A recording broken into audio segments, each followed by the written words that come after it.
Assalamualaikum warahmatullahi wabarakatuh. Salam sejahtera bagi kita semua.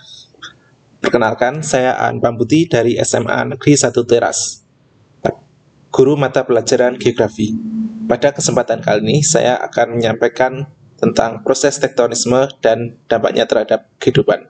Sebelum memulai pembelajaran, marilah kita bersyukur kepada Allah Subhanahu wa Ta'ala karena Tuhan Yang Maha Esa, karena pada kesempatan kali ini kita masih bisa untuk bisa merasakan nikmat dari Allah, sehingga kita bisa belajar geografi pada kesempatan kali ini. Karena Allah sudah menciptakan bumi tempat kita hidup, sehingga kita bisa menjalankan aktivitas sehari-hari. Salah satunya adalah tentang aktivitas tektonisme yang terjadi di bumi. Jadi di bumi itu ada proses tektonisme yang mempengaruhi kehidupan kita. Nah, apa itu tektonisme? Tektonisme adalah tenaga yang mempengaruhi permukaan bumi yang berasal dari dalam bumi itu sendiri, yang mengakibatkan pergerakan, pengangkatan, lipatan, dan patahan pada lempengan tanah di dalam perut bumi. Seperti tektonisme itu adalah tenaga yang menggerakkan lempeng berasal dari panas yang dipancarkan oleh bahan radioaktif yang mengalami peleburan batuan pada astenosfer. Astenosfer sendiri digerakkan oleh arus konveksi yang menghasilkan energi arus konveksi ini menyeret bagian lempeng gerak bumi menjauh, kemudian bergerak menjadi saling menjauh, itu namanya divergen. Saling mendekat itu konvergen, dan saling berpapasan itu transform. Kalau kalian lihat, ini adalah pegunungan Kars. Pegunungan Kars itu adalah hasil dari arus konveksi. Jadi karena ada arus konveksi terangkat, maka batuan yang ada di pantai itu terangkat, kemudian membentuk batuan kapur. Nah, berdasarkan tadi arus konveksi tadi, maka ada beberapa contoh. Yang pertama yaitu pergerakan lempeng saling menjauh atau divergen. Jadi karena pergerakan lempeng itu saling menjauh, maka di sana lempeng itu bergeraknya saling menjauh. Ada yang ke kanan, ada yang ke kiri, saling menjauh. Seperti ini adalah gambar pergerakan lempeng. Jadi dulunya ada arus konveksi yang ada di dalam bumi, terus kemudian memencar dan memecah lempeng. Nah, lempeng tadi kemudian pecah dan membentuk celah laut. Kemudian karena celah semakin melebar, maka bisa terbentuk mid oceanic creek.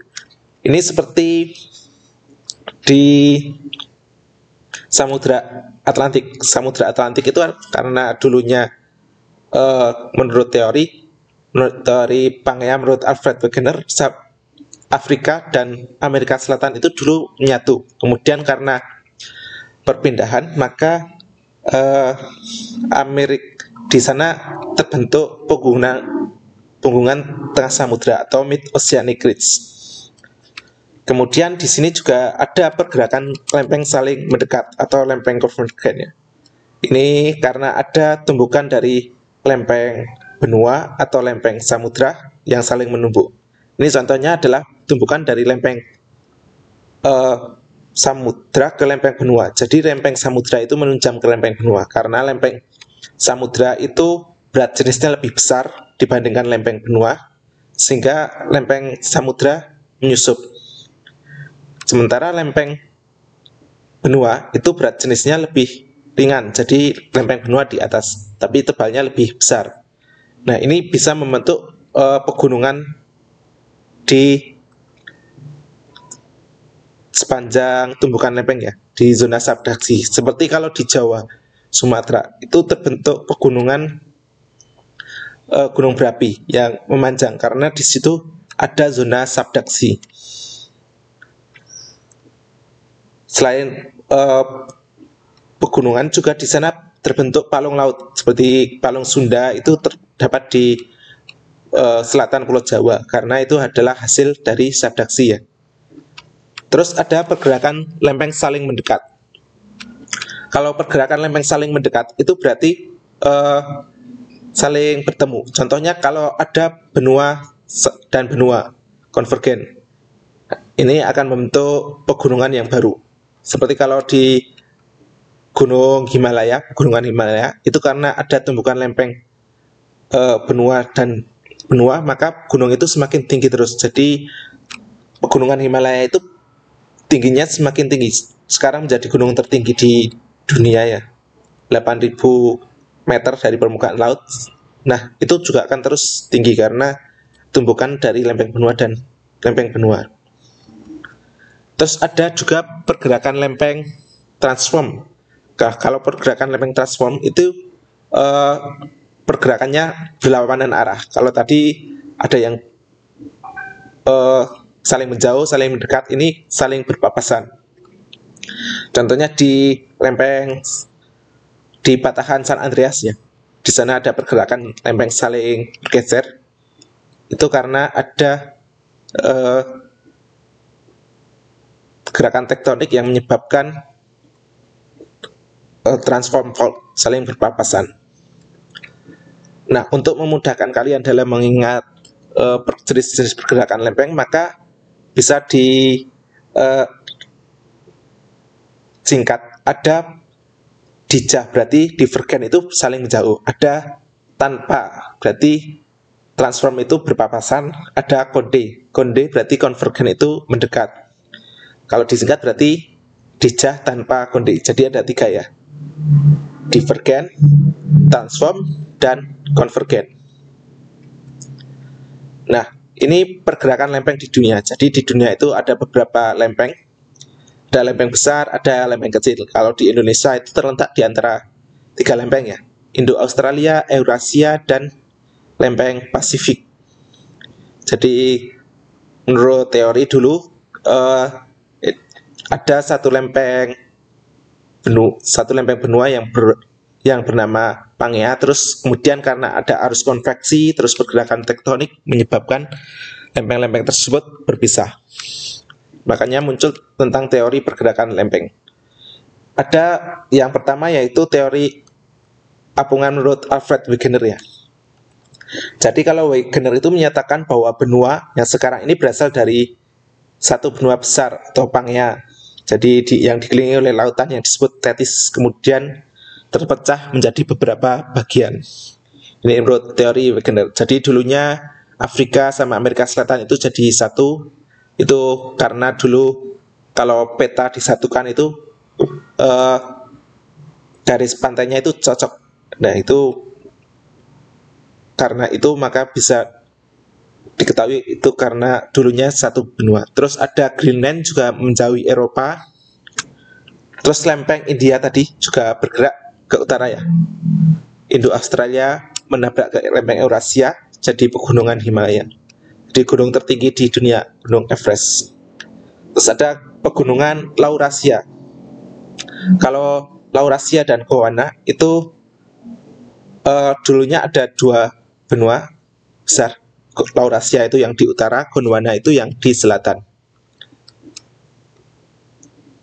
Terus ada teori pemekaran dasar samudra. Kalau ini menurut Hess ya.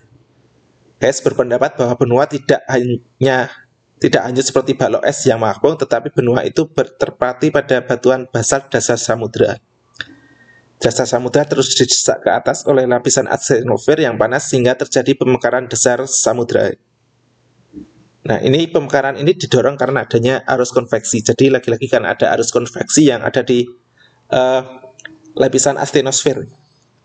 Arus konveksi ini membawa lempeng benua ke dasar samudra. Jadi kalau arus konveksi itu karena lapisan asthenosfer itu cair, arus konveksi itu kan naik turun. Jadi bisa menyebabkan adanya pergerakan lempeng.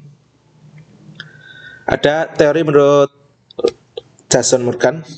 Berarti kalau menurut Jason Morgan itu teori ini bukan merupakan teori baru, tapi penggabungan antara teori pengapungan benua dan teori pemekaran dasar samudra.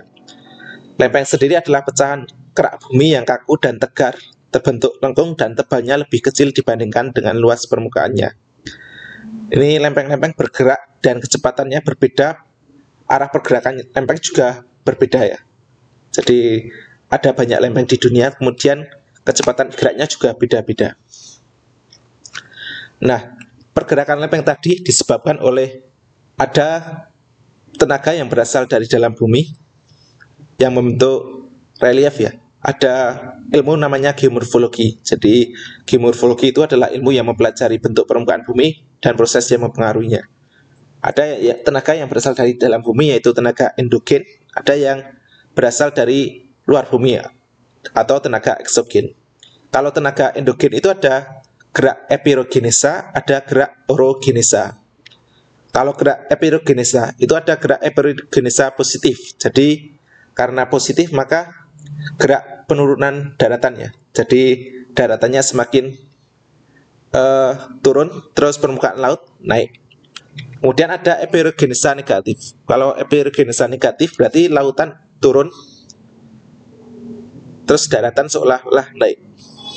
Itu jadi untuk memudahkan maka yang dilihat adalah lautnya ya. Kalau lautnya naik berarti positif, lautnya turun berarti negatif. Terus ada gerak orogenesa. Kalau gerak orogenesa berarti gerakannya relatif cepat dan meliputi wilayah yang sempit. Gerak ini akan menyebabkan pembentukan patahan, lipatan, dan lain-lain. Ada dome gitu. Kalau lipatan itu berarti gerak horizontal karena mungkin tanahnya lebih elastis, maka terbentuk lipatan. Elastisitas batuannya lebih tinggi, jadi di sana bisa muncul lipatan. Ada lipatan tegak, lipatan miring, lipatan menggantung, lipatan isoklinal, ada lipatan rebah. Kemudian kalau pelengkungannya batuannya kurang elastis, terus melebihi batas elastisitas, itu bisa terbentuk patahan atau fault ya. Jadi ada patahan normal, ada patahan membalik, ada patahan transversal. Jadi ini karena batuannya mungkin kurang elastis, jadi batunya patah karena tenaga tektonik. Nah, pergerakan akibat tenaga endogen itu bisa dilihat ada relief dataran rendah. Itu biasanya dimanfaatkan untuk sawah, pemukiman, jadi pusat perkembangan manusia. Ada dataran tinggi. Kalau dataran tinggi biasanya untuk aktivitas pertanian, sayur, pemukiman, dan pariwisata. Ada gunung, pegunungan, biasanya untuk pertambangan, konservasi tanah dan air, permukaan, peternakan, serta objek wisata. Jadi bagi yang suka mendaki gunung, ini bisa untuk berwisata ya, di gunung atau pegunungan. Nah, ini kuis buat mereview materi tadi. Silahkan dikerjakan di rumah ya. Jadi ada beberapa kuis, ada pertanyaan-pertanyaannya. Mungkin cukup sekian dari saya. Kurang lebihnya saya mohon maaf.